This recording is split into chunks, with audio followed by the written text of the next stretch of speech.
All right. Hey, everybody. Welcome back. Thanks for joining us for this live stream. We are wrapping it up. It's been a year, 2022, and this is going to be our last live stream of the year. So glad you were able to come and join us. Whenever I get to this part of the year, it always makes me think, about the past year and just, where I'm at in my life this year. And I'm really reminded of all the things that I have to be grateful for. I think it's probably the same for most of us. And thinking about, what am I going to do next year and how do I want to, improve things? What things do I want to change? What things do I want to kind of keep the same? And I think about this group a lot, on these Wednesday nights, they mean a lot to me. And I know that, a lot of you guys feel the same way. It's been a kind of a cool little, fellowship that we've built here, just meeting up on Wednesday nights and talking about shower doors or whatever, whatever's coming up. And as the group grows and more people are getting involved, I feel more of a, I don't know, kind of a calling or a duty or whatever to put a little bit more, effort into it and try to improve this and bring it along. And what I'm realizing is that, on my own, just coming up with ideas or whatever, trying to keep the ball spinning, it's difficult to do. And you guys have gotten to know me. You kind of know that I'm sort of a loner.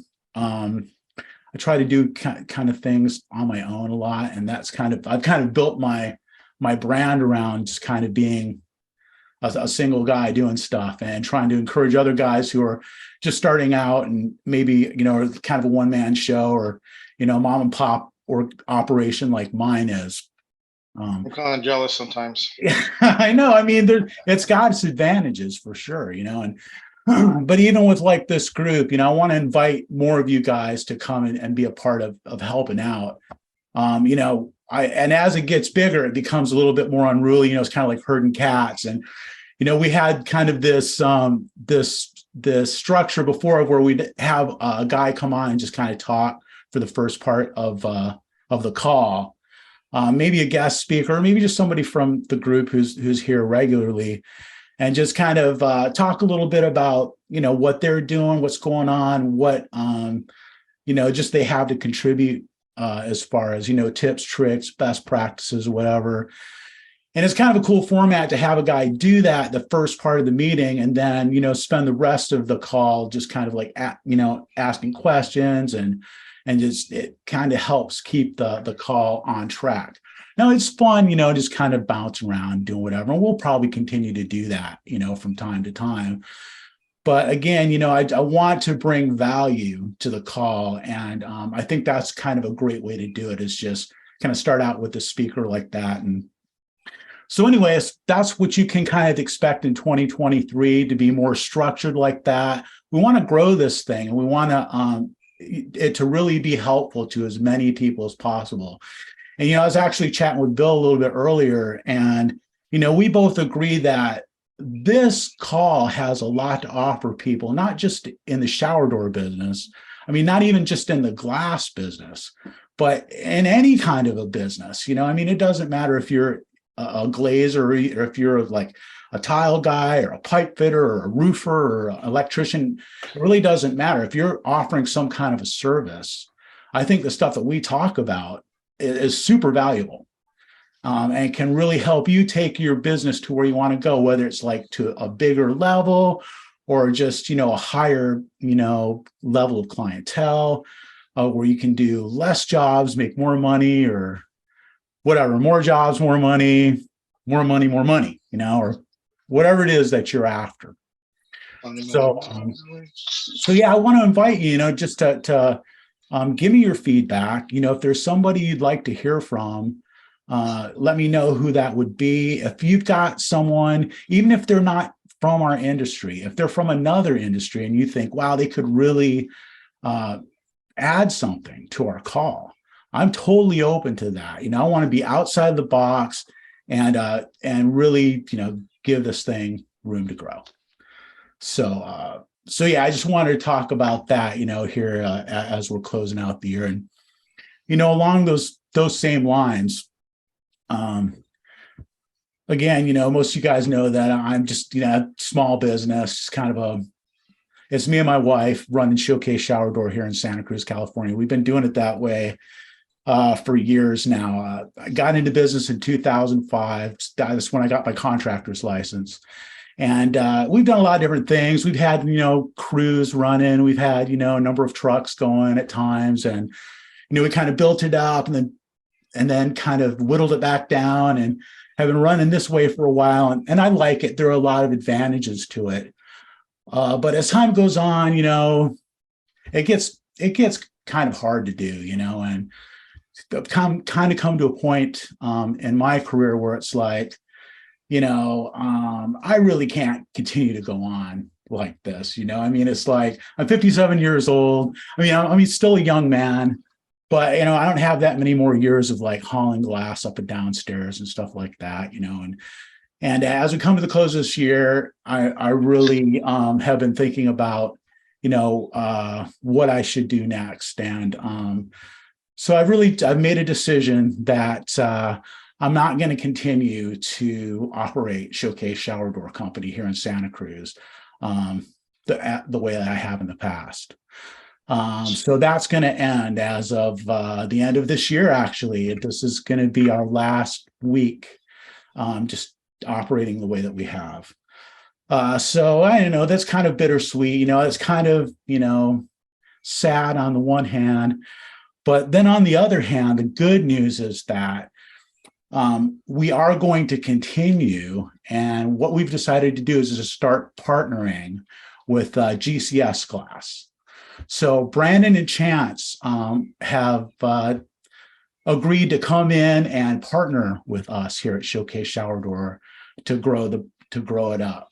And so what we're going to do is partner together, and over the next 6 months or a year, we are going to develop this into a GCS location in Santa Cruz. So we're super excited about this. We think there's like tons and tons of potential.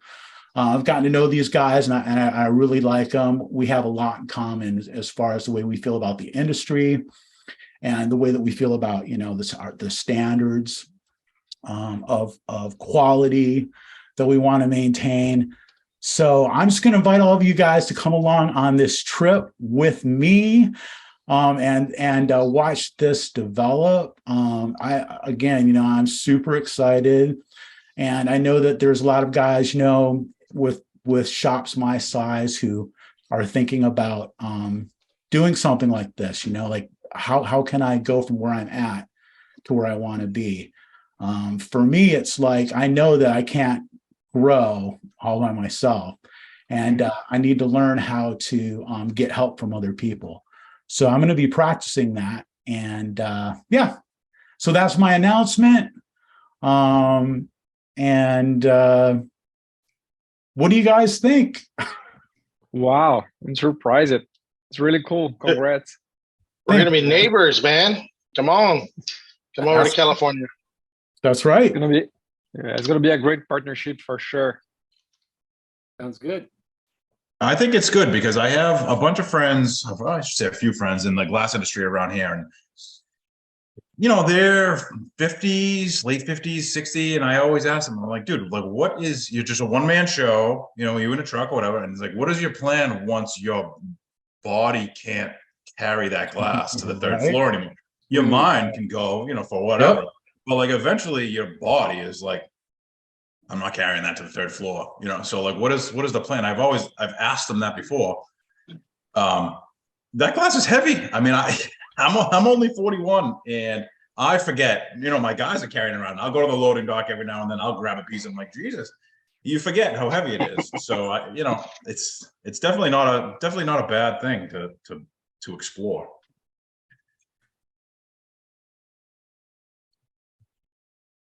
Oh, I'm on mute. Yeah, you are. So yeah, Brandon, why don't you jump in here and just talk for a minute about, I mean, what is it about Showcase Shower Door, that you saw was worth taking a look at, and maybe partnering with us. Is there a certain thing that you're looking for as you're growing your brand? I know that you've already got like 4 locations now, right? This would be your 5th location, right? It is. You got to put me on the spot, right? You can't ask Chance. You have to put the one who Oh, doesn't I'm speak I'm on gonna the get to spot. Chance. I'm gonna get to Chance, believe me. I'm more the technical person, not the speaker. No, no, it's just what's funny is when I started GCS Glass, I never really thought of expansion or anything. I just thought, man, if I can go out there and install shower doors, like I can do way better doing it for myself than I could for this company I was working for, and went out there and did it. And then, it kind of, I grew, I wouldn't say necessarily I was an entrepreneur. Like looking back, I realized I was an entrepreneur as a young kid, but like I've always just worked and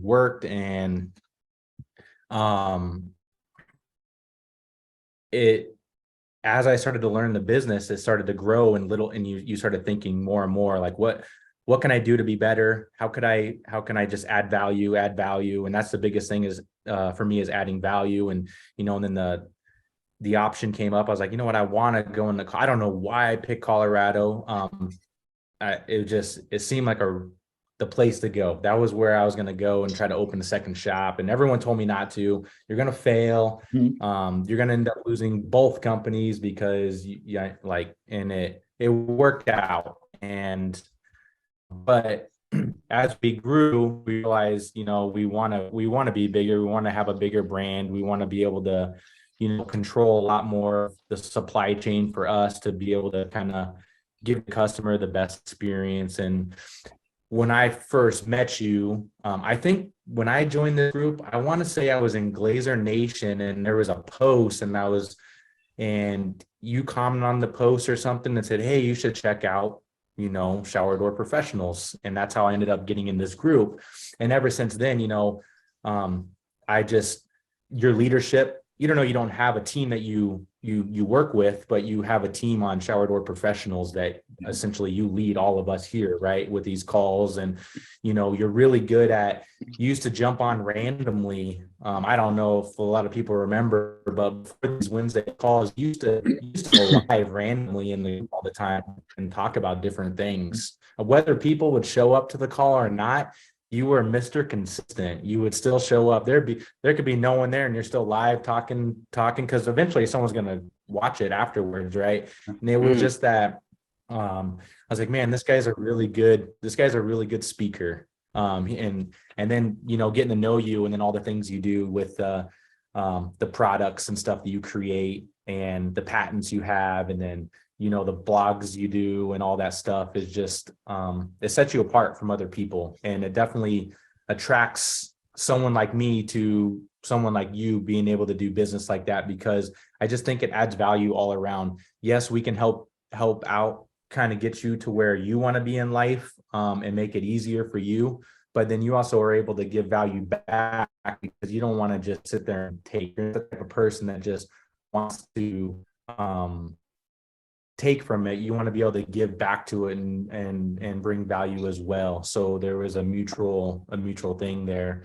And then it worked out because we kind of talked about this a couple years ago, when we were releasing follow-up, and we were doing Glass Experts, and we had training for shower door training, or shower doors online training, and all that stuff we were doing. We kind of talked a little bit about merging and doing stuff like that. And then we all got busy and kind of went our separate ways. And then Chance ended up moving out that area, and it kind of just rekindled that whole thing. So Yeah, timing is everything, right? I mean, it's just sometimes it's like you plant the seed, and it needs time to germinate, it needs time to grow, and then and the fullness of time is like you said, Chance moved out here, and then all of a sudden I get a call from Chance. It's like, hey man, let's have lunch. I was like, I'm in Carmel. I'm like, what? I didn't know you were in Carmel.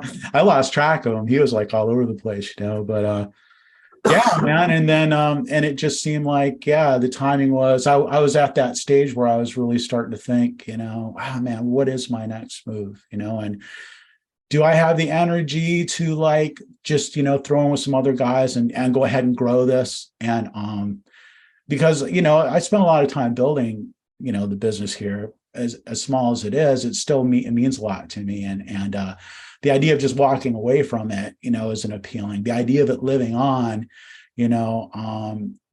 after, my part is done, or even continuing to be a part, for the rest of my days or whatever. I don't know. We'll see. But well, anyway, speaking of Chance, I would like to just give him a chance to talk. I don't know how many of you guys really know Chance well, man, but he's a great guy. Chance Foreman is like a really, really cool guy. And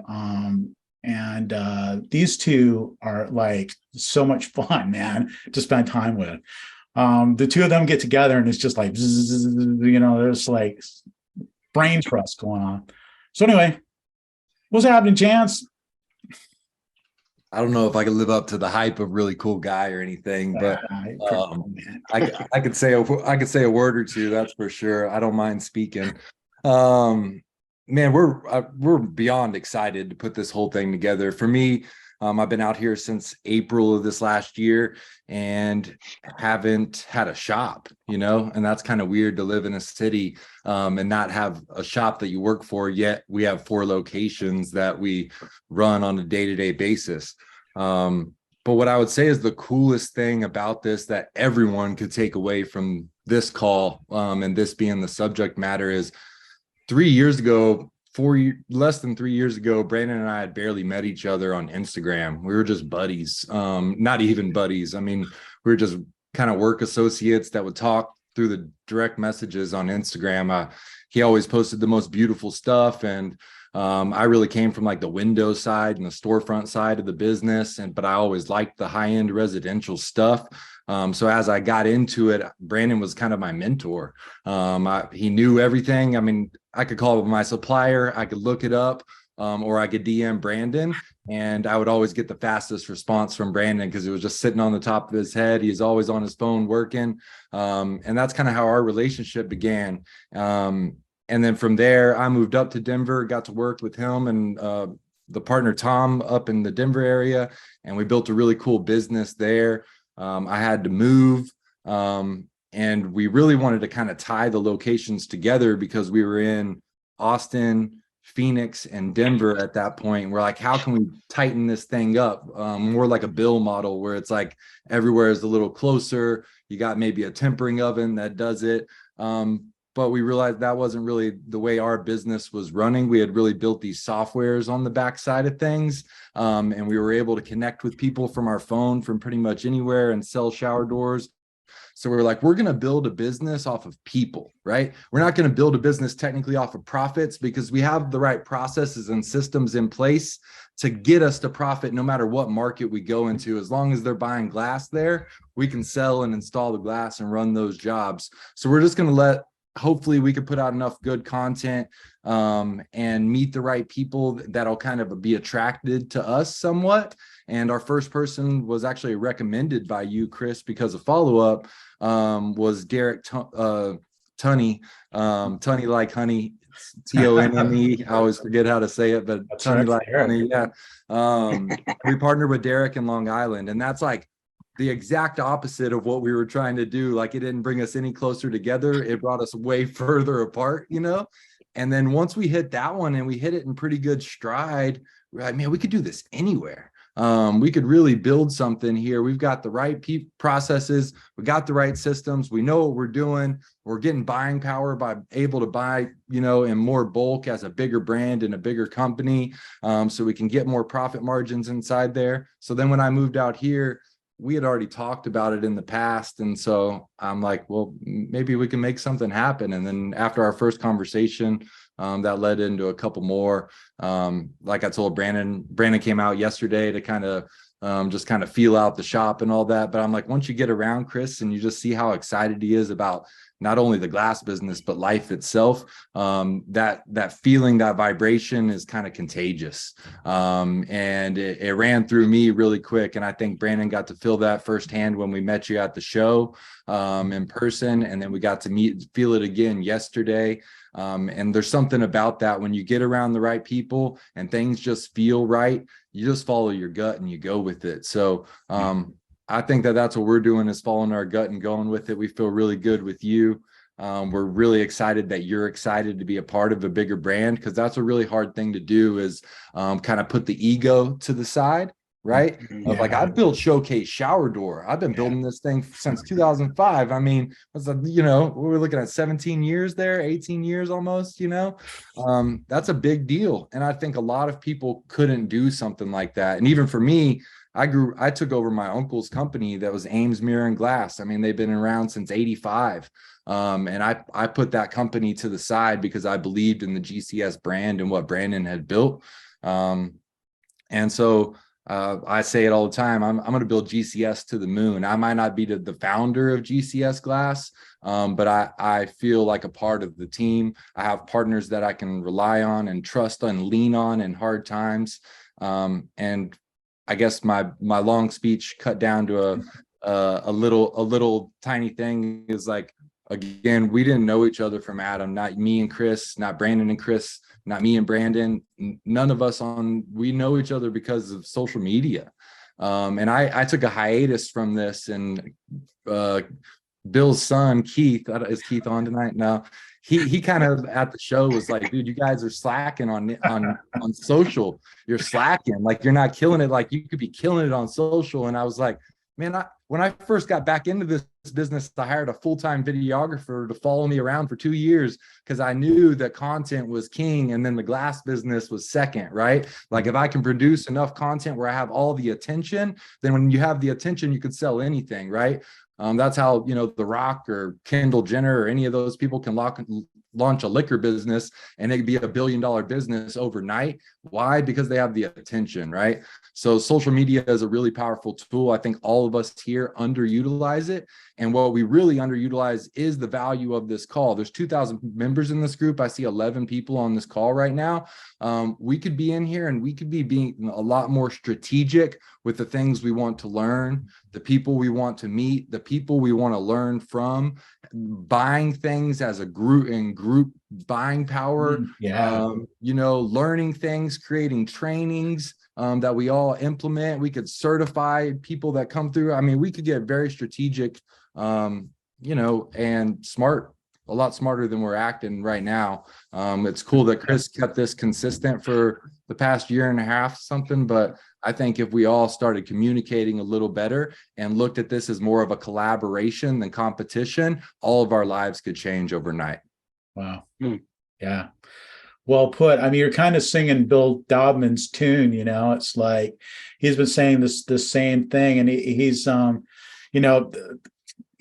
the idea of buying stuff and or even designing our own like hardware, like coming up with a pull is something that he's brought up before, a shower door pull that, you just take the components and you could cut it to size or whatever. I mean, a great idea that like, me by myself, I couldn't really pull that off. It's just too big of a job to manufacture. And even for Bill, it might be a little challenging as big as he is.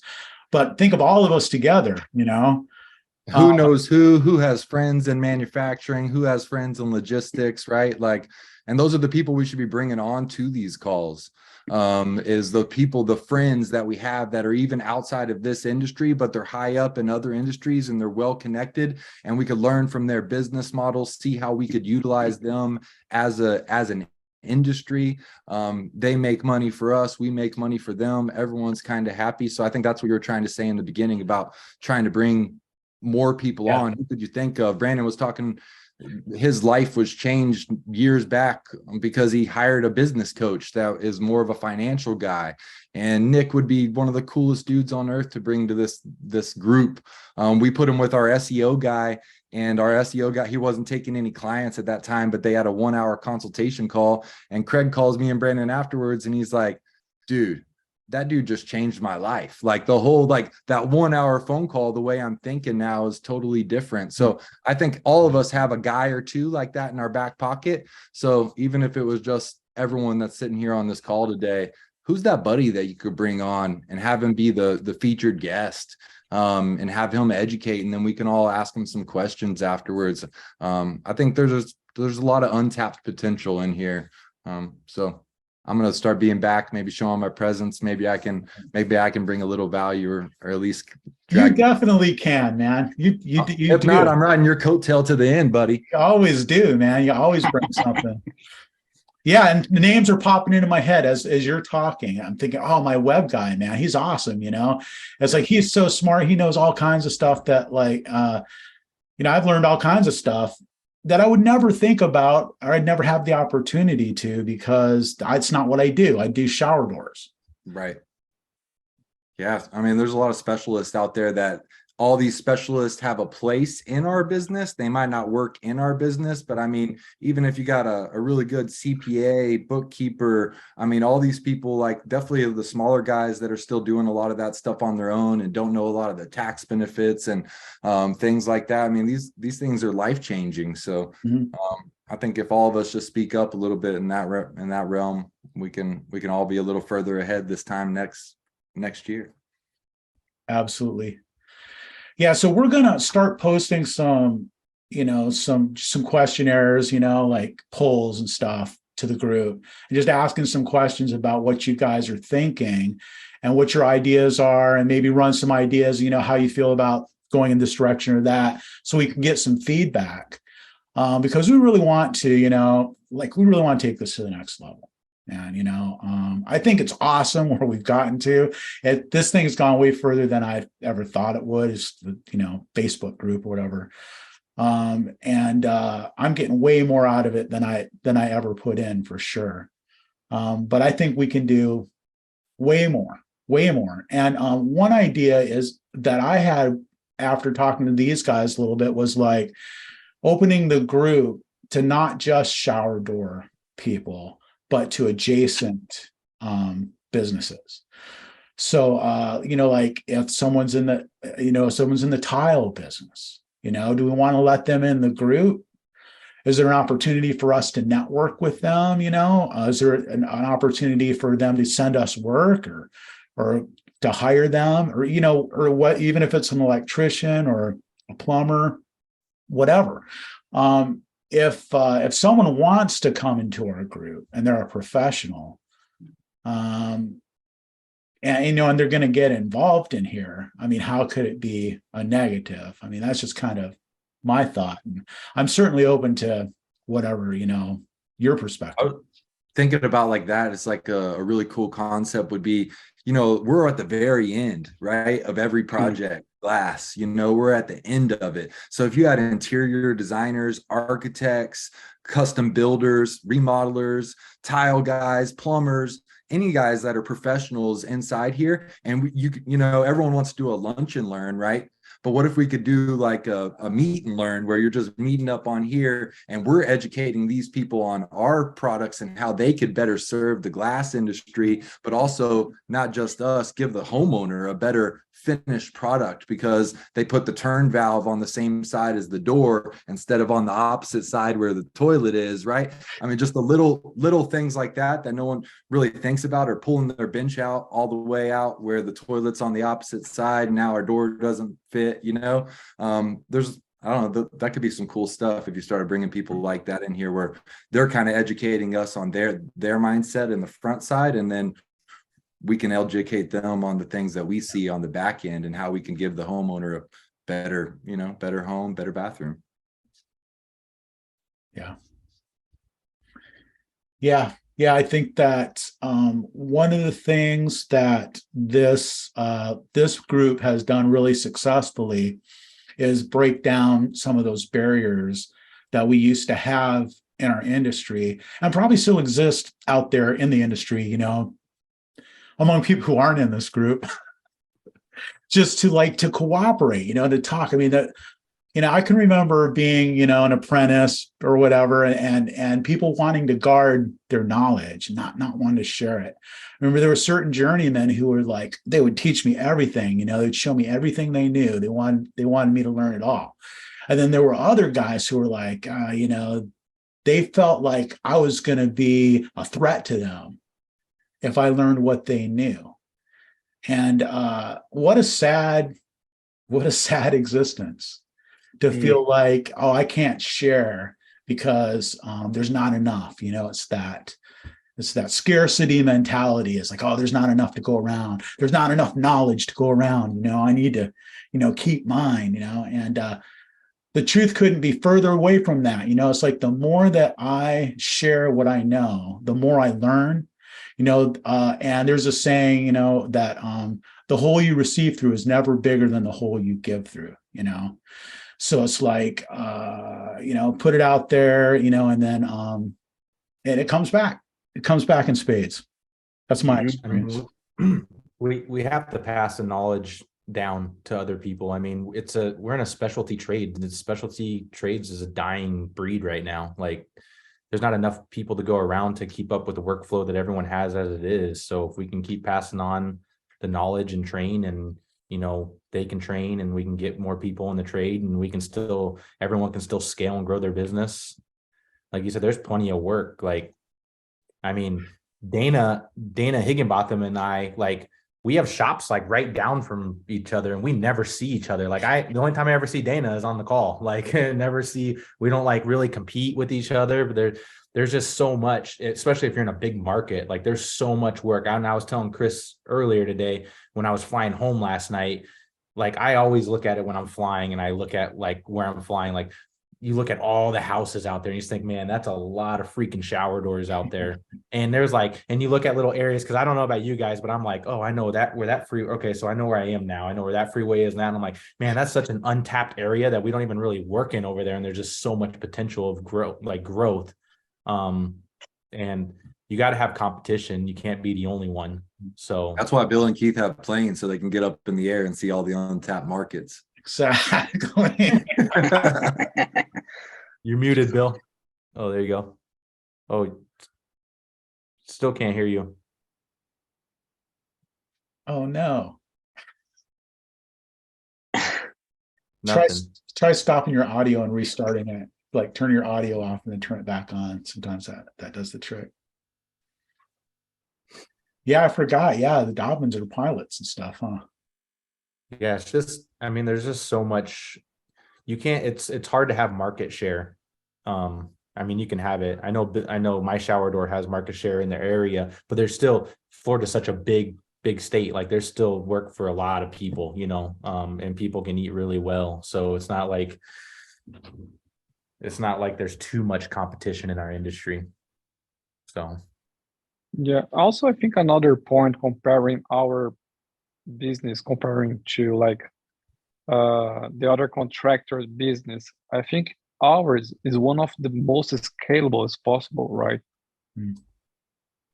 Scalable. Yeah. Absolutely. Yeah, and especially when you can get into doing a shower door, and then pivot to doing a wine closet, or a handrail or something. I mean, it's awesome. And it's funny, when I started doing shower doors kind of exclusively, and people would ask me, what do you do? I'm in the shower door business. And they're like, wow, I never thought there was enough shower doors, for someone to make a business out of it. And I would say, well, there's people who do garage doors, right? Well, some houses don't even have a garage, but every house has at least one bathroom, sometimes 2, 3, 5, So yeah, there's tons of potential for scaling it. Shower doors have become almost like a staple in the house. It used to be some bathrooms could get away with the master would have a shower, and then they do a curtain and the other, but now it's becoming like people don't want curtains. The shower doors have almost become a part of like a utility in the house. That's most houses just have now. So the market's changed too. Yeah. Yeah, that's true. I mean, it's Dude. a world of different today than it was like 10 years ago for sure. I mean, shower doors were kind of catching on, a decade ago, but now it's like you're saying, it's a staple. I mean, people Yeah, I expect it. if somebody does a remodel or whatever, if they're selling the house and they can upgrade the bathroom and the kitchen. Yeah. They're going to do a shower door in the bathroom. Right? It's not a matter of if. It's just a matter of who they're going to hire. Yeah. Mhm. Yeah. Did that work? Yeah, there you go. Hey, Bill's back. I don't know what happened. That never happens. Mhm. I wanted to follow up what Brandon was saying. Chris and I did talk today, and Keith and I are ready to launch our training program nationally. If anybody hires anybody and you want to send them for a very extensive training program for installation or sales, we'll be offering that shortly, probably right after the first of the year, because we have a curriculum, we have a full-time trainer, both soft skills and for installation and sales. So That's awesome. I offered that to Chris when he told me what you're going to do today, but we'll announce it to anybody. I know a few guys like Vidor's been down to our shop and Billy's been down to the shop. And I think they see how we've got it laid out, and it works out pretty well for people. And you do come out of there with a lot more knowledge. So if you're trying to scale your business, but the problem is you don't have time to really teach somebody, you can farm it out. It's going to be an investment in your business, but I think it's well worth it. Mhm. Yeah, and that's an area where you really excel is in your personnel. I mean, that's where you guys are really kicking ass, in my opinion. It's culture building, but sometimes culture is bad because the bosses are bad. It Right. depends, how much time can you spend? I mean, we didn't get like this overnight, believe me. I was not a good boss in the beginning. I thought I was, but I wasn't. And you learn. You learn that every single employee has their own needs, their own wants, and their own needs for success. And success is defined differently by every single person. So you have to be aware of what's in the room. You have to read the room and then, gauge it accordingly. It's no different than being a football coach or a coach on a team. Not every player is going to see the field the same way. So the coach has to put the stronger people in the stronger spots. But then you have to coach the weaker ones. So coaching is training, right? And then keeping metrics on it. We talked about that the other day, guys. If you get a lot of callbacks or go backs from one particular installer, it's probably the same issue that he's having. Either he hasn't been taught or he doesn't remember being taught that. We look at our sales people, there should be a closing ratio that they should be closing. And if I see somebody that's 10% less than the nearest guy, we know something's wrong in his pitch. Because the product's good and the rest of the staff is good. So there's something the matter with his pitch, why he's not closing deals. And we work on it and train him. You said that perfect. I mean, culture is tough to build. And I'll tell you from firsthand, like I can be the best person at building culture around my shop, but as soon as I step away from that shop and let middle management take over and run that shop, one person can ruin the culture of the whole place. Like you can have, like when you're there, culture is awesome, but when you pull away and they talk to this one person, it can kill culture just that easy. So it's just, it's a tough thing to build for sure. It's cancerous. It really is. And I've seen that happen at factories, local factories up here. A factory will be doing a great job, and then they'll just, like you said, like Bill said, it's like cancer. They'll get one bad person with a real shitty attitude in the office, and then it just turns, and it just kills. I mean, Solar Sail up here. I mean, they were in business forever. They just died. I mean, they had a giant facility. They had every opportunity in the world. They screwed it up. It's like you said. It's the color. Brandon said it. The culture is so important, and it's so easy to just let it fall apart. Yeah. Culture is a big deal because they are a reflection of you, your company, and what you want to show in front of the customer. How are you going to handle that customer? Well, your whole business is dependent upon those installers. So how do you look at your installers? I don't look at them as installers. I look at them as salespeople. Because when they do a good job, we'll get more new jobs because of the way they handled customers than the way our salesmen handle that customer. The installers can make or break a company, and you have to really put emphasis on those installers. You have to reward them, celebrate it, and coach when things go bad. You don't yell and scream. You have to coach. They're your peers.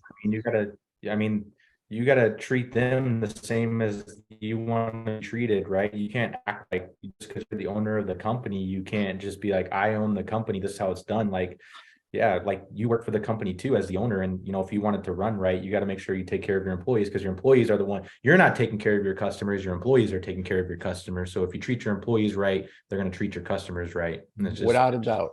We learned that coming we learned that coming out of COVID. We shut down for 1 month, and every single person in the company got full pay for that whole month. And we didn't know if we were going to get a loan or not. We ended up getting it 6 months later, but we didn't know that. But when we came back and opened back up, those guys would have run through walls for us. They would have done anything. They just felt that we took care of them. We took care of their family. They have a job to come back to. They were thrilled. And, that's where you take adversity and turn it into something good. Look at it as an opportunity. I was telling Chris today, I was asked to speak at an entrepreneurship thing in a few weeks, and it's all about mistakes that you've made and how you've learned from mistakes and grown from mistakes. So the idea is to celebrate your mistakes, because that's how you really learn. When it hits you in the pocketbook, or it hits you in a stress level where you don't have the staff, what did you do wrong? And what can you do to fix it?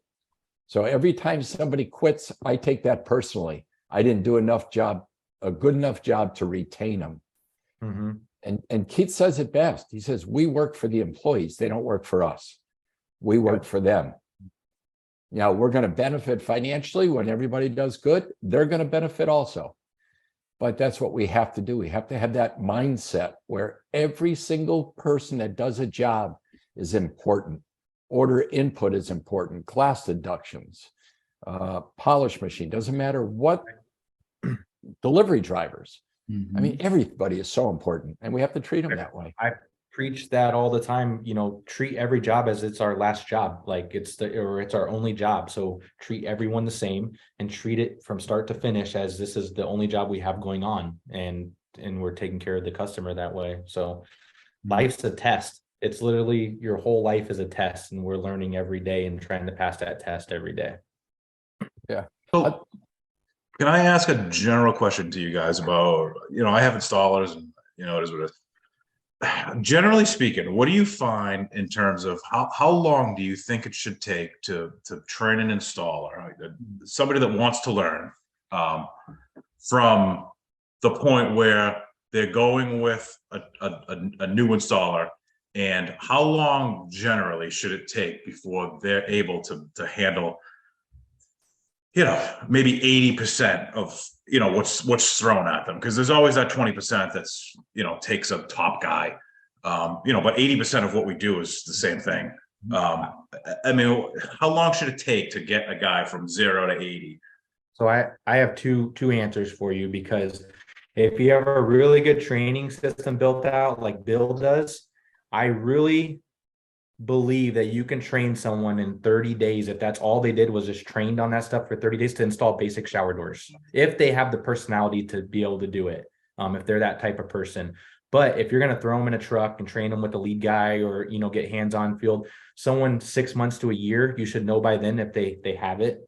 Anything over a year and they're not able to install something, they're probably not going to be a lead installer for you, or a top tier installer. So that's my opinion on it. But I really believe you had the test, you had the training on site, you had the test, written test, videos, pictures, all that documented, and that whole process of how to install. If I had no glass experience and I went to Home Depot, because I can work with my hands, and I bought a shower door and I read the instructions, I can install a shower door. So if you look at it that way and you built out a system that was good enough to train installers, there's no reason that you can't invest 30 days into somebody and have someone that can go out there and install single doors, splash panels, door and panels, 90-degree showers.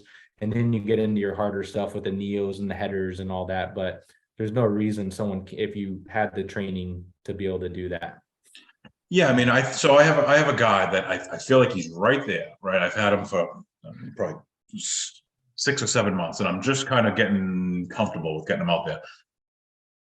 I feel like he's right there. He just needs to realize the level of detail that goes in, that needs to go into them. I don't want to call it carelessness, because he does care. It's just, I just need to get him past that one notch of it. Like, dude, just pay that one tiny little bit more attention to detail, and you'll be good. Because that's going to come. So I think that a lot of that's going to come with time. A lot of that's going to come with time. I mean, even the running into like little quick adjustments and little tricks and stuff like that's just going to come with a little bit of time on the job. But I have a kid that's 19 years old. First job ever, came to me when he was 18, and he's doing $100,000 in revenue a month on a truck at 19 years old. Just because he was trained right. But I have other people, you know, that have been there a while that aren't there yet. But with that kid, he was trained the right way, and he was, you know, like I like to treat it as like a boxer or a UFC fighter. Like, you put the easy fights in front of them to build them up and get their confidence built up to be able to take the bigger fights and make them a star. So like, we built this kid up, you know, gave him doors, gave him door and panels. We have enough work to be able to just consistently give him the easy stuff. And then it became repetitive work and stuff. And then he can naturally, he's going to be able to take on other stuff and try it, because he has the confidence to do it, because he already does so much repetitive work. And we built him up that way, and it worked out. Set him up for success, huh? That's our Yeah, job, right? it's a lot about it's a lot about confidence. We got to on that note, tools. on the kid versus like the competitive stuff is like, you're putting him in and you're giving him the small fights to build the confidence, right? And he's doing these door and panels, and he's doing these 90s, and then you got the other guy as your top tier guy, and you're sending him out on all that custom stuff. And if you track your numbers, like Bill was saying, and know your metrics, something that we realized over the past year is like, man, if we could do door and panels all day long and 90s all day long, and actually, as much as we love showing the fancy stuff online, the little stuff in and out one after another makes us more money than all the big fancy stuff all day, every day. Like, that kid works circles around revenue dollars around someone that has twice the skill set level as him, but that guy always has to be on a different truck, going and back and doing the touch-ups on the bigger jobs and completing and starting the bigger jobs. So that's just something we've noticed as a company, just to keep in mind as the group. Like, man, don't get away from the little stuff, right? Don't get away from the single doors and the doors and panels, and because that stuff, it adds up quick if you can keep the schedule busy. I've said Yeah, that. it's like I've said that for newspaper. years. The high-end custom stuff, I love to do it.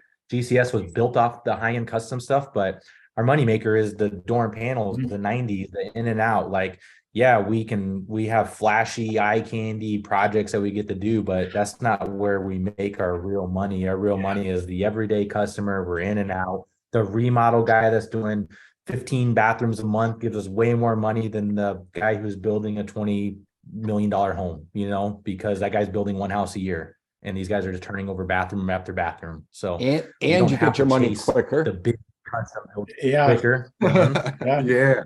Right. So, you're turning it over quicker. You're not waiting for the closing. You're not waiting for, that retainage on these big jobs. You're turning it over. You're building your customer base quicker. So all of a sudden you've got 300 customers or 400 customers. You're getting more Google reviews, more, everything is better that way. More word of mouth. The more customers you have, the more word of mouth. And we're finding to do the homeowner as opposed to the contract. We love contractor work, don't get me wrong, but you're going to build your business on word of mouth. The contractors aren't going to give you word of mouth. They're going to keep their mouth shut. That's right. they have a good sub, they're not telling another builder. But you do a good job for a homeowner, they're going to tell their friend, their cousin, their relative, and it goes on and on and on. Yeah, I've heard that before. The subs, they keep it close. They keep that close. They keep the subs close Absolutely. because They're they not don't gonna want you give to you get the too amount. busy that you can't service them. Right. For I that, look at it as our retail stuff. That's our cash flow. You know, we're cash. We probably do like 50-50. But like, you know, our cash flow stuff, and we have contractors that pay fast too. But obviously some take longer, but those bigger jobs that take longer, I look at those as just, those are the savings accounts, right? Like those, when you already paid for everything and everything, those checks go into the savings accounts and stuff like that. And you're just cash flowing off your onesie twosie jobs that you're doing every single day and knocking those out. So Brandon, you just brought up a really good point I talked to Chris about today. When he was talking about bringing in other professionals to this group, I said to him, there's a good example right there. That money goes into a checking account or a savings account. What are the guys doing with their money to build more money? How savvy is this group?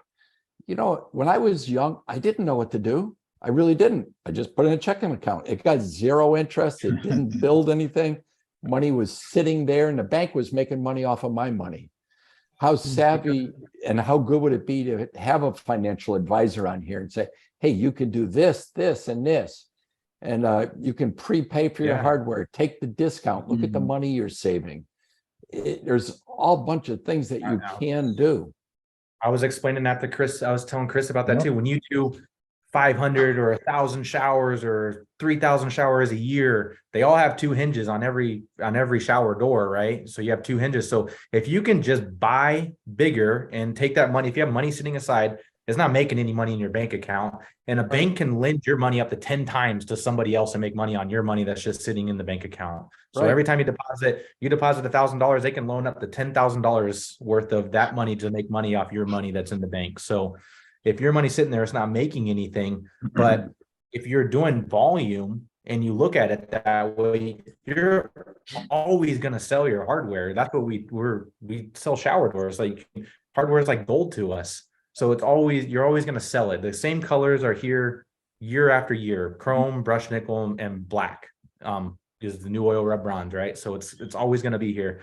But I just bought 1,000 hinges and saved me a few dollars per hinge. But by doing thousands of shower doors, that saves me like $50,000 on my bottom line a year just by doing that. And that's just straight profit that I'm able to go put somewhere else and make more money and do that. If you look at that, if you can cut your costs just a little bit here and a little bit there, it all adds up to be able to do bigger things. You buy more stuff here, you buy more stuff there. It's just all you're doing is you're playing a game. Yeah, I mean, you got to manage it. You know, inventory brings a whole nother set of challenges, but you have to manage it because, like, I don't let installers just go in and start taking hinges for their jobs. The office creates the work order. We pull the hinges. We give them their hardware the day before the job. It's kept in a separate room. We pull it and stage it, but it's not sitting out there for anybody to just go in and grab it. And the same thing, right down to the sweeps. We do that right down to the supplies, including razor blades, paper towels, and caulking. That was a question I meant to ask this week. Like drill bit, like right down to drill bits. Drill bits like $6-7 a piece. I mean, what do you guys do? You don't just like stick 20 drill bits in a truck, because you'll see them rolling down the street as the truck drives away, because they don't really care. What do you guys do with like supplies for installers that don't really quite grasp how much razor blades, like you just said, razor blades, silicone, caulking, what do you do? You give them one tube per job? Like how do you control that per truck? We give our guys one drill bit per job, one drill bit per shower. I mean, it's all you need per shower is one drill bit, and then they last for a couple showers, so they have a lot of extra drill bits, laying around and stuff. If they need a couple more here and there, we'll give them. But we track everything, like Bill said. Like our hardware room is behind lock and key. Like you can't get into it. If someone's not in there manning that hardware room, we have dedicated people that are allowed in that hardware room, and if they're not in there doing the stuff that needs to be done in there, the door is shut and it's locked, and no one can get in there without permission to grab something. So paper towels, glass cleaner, rags, bigger tools and stuff like that. So it's just, as you get bigger, it all adds up. It's funny because like paper towels, my guys give me crap because I'm always trying to find cheap paper towel, like discount on paper towels, and they're like the cheapest thing you can possibly buy. But like, it's so easy to ruin paper towels. And no, they'll take a roll and they'll go like this. So like, dude, you only need like. It's just like everything. It's just being able to manage all your stuff, because what goes out the back door that's your bottom line. And a lot of people don't pay attention to their bottom line. They worry, and we've talked about this on an older call probably 8 months ago, that people just worry about growing their top line. As long as I'm selling all this, I'm good. But if you really paid attention to it, you can probably sell half the stuff and get better and make more money on your bottom line than going crazy trying to sell on your top line. I mean, don't get me wrong, it's going to grow, but we do a check-in, check-out program. And as we've grown, that's a push we've had to make. So I have somebody who manages all those items. And to get a new item, you have to bring an old item, a used drill bit, a used roll of tape, a used roll of paper towels. You got to check something in to check something out. And that's how we manage it. And I try not to be too worrisome about the lower ticket items, because I can drive myself crazy with it. And trust me, I will. But drill bits are where, like, I mean, that's where you lose and make money. Drilling holes is the name of the game in our business. Yep. How fast can I drill holes effectively? And how many drill bits can I stretch? That's the way you grow your bottom line. And growing margins was my goal of last year. And all those little numbers, it came, from hardware to, drill bits to everything, sitting down and taking the time to figure out, okay, how do I manage this better than we're doing now? I mean, we've seen astronomical differences from, a 50 cent difference in an item, but paying attention to that, by the end of the year, that's $1,000. And if you take an item that's a hardware piece that before somebody would steal, a screw out of, or steal a gasket out of, or something like that, and you manage that, I mean, the margin on that can be, $40-$50 a piece of hardware. You extrapolate that out, and then you're talking, like Brandon, you're talking 20-30 grand in a year that you can take to build what you're doing and put back in, rather than it just going right out the door before. Put it into bonuses. Exactly. I mentioned that before. We did 4 versions of a bonus this year. Never done that before in our company. I'm not working this week. We're paying our guys this week, whole week off, because I want them coming back next year, like, ready to rock on what we have to do. Now we're still running 4 to 5 weeks behind, but I think the culture benefit of it is greater than the alternate. And some people may disagree with that, but we're approaching how we do things different than we've ever done them. And we've done them the same way for 60 plus years and still been successful, but growing that bottom line was the key. And that's where we've seen the biggest dividend, is investing back and paying attention to little things has made it. But yeah, it's a check in, check out. Wow. Here's a good exercise for any of you guys that are watching your own business, whether it's on QuickBooks or whatever program you're running. Take a look at your revenues tonight, do it tomorrow, and look at last year and the year before. Look at your revenue growth, look at your profit margin, look at your net profit. Did your net profit go up more than your gross profit? If it is, you're being more efficient. So if you went up 10% and you think that you went up 10% on your net, you probably should go up 15 to 20% on your net, because all your fixed costs stay the same. So your net profit should be much higher. But if you're watching and you're really efficient, you'll see your net profit really shoot up. And that's a really good number indicator to take a look at. Wise words. Also this year we had a huge advantage because our material, they raised the price a lot versus the inflation. So we made even though, like, whatever you sell last year, if you sell the same thing this year, you probably made more money because the prices of the material went high. And for sure, I replicate that for the customers, right? Right. That's a nice positive spin on the increase. I mean, on an increase, Bill said it during when the big 40% increase, we talked about it on the call, that you just pass that along to the customer, but naturally your ticket is a bigger margin because you have to raise your price. So naturally you're going to grow if you're doing the same amount of work, and you just can't be scared to raise your price. You just got to pass it along and your ticket will get bigger. You'll make more money on that job, and and that's how you grow. Every company did it during that supply chain. Your grocery stores, oh my God, anything from dairy to eggs to meat. But take a look at the profits that the grocery stores are turning in this year. Wait until all the numbers are in. They're going to be off the charts. But price increases aren't all that bad if you stay up with it. It's the guys that don't stay up with it that get hurt by it. But if you pass it along and you're not afraid to pass it along, you'll do good. The 40% increase was, it was a little bit of a kick, but if you were open and transparent and honest with the customers, like that's what we did. Because people were like, oh my God, what happened? My son did a shower. Honestly, I was sending people the link to US Glass Magazine. I go, this is the increase that the entire industry saw in June of 2022. And I go, and it's out of our control. This is literally what happened. And they're like, oh, and that's it. The sale was made. Like, if you're just honest, it was easy, because it wasn't just happening here. It wasn't happening. It was everywhere. So it was such an easy sell. It was everywhere. There's nowhere else you can go to bypass it. It wasn't just me doing it. So just sending the US Glass Magazine link was just the sale. What's funny is if you look up the inflation rate in like the most affected industries, is the glass industry doesn't even come on there, right? That's how little of an industry we're looked at. But oil and gas extraction was at a 64.8%, petroleum was at a 58%, and primary metal manufacturing was at 35.5% for the year. So we actually came in higher than the primary metal manufacturing, but we don't even make this list. And they go into gasoline stations, furniture, motor vehicle, truck transportation, wood product manufacturing, air transportation. I guess building material, we could kind of fall in that, but it's only showing a 22% increase, right?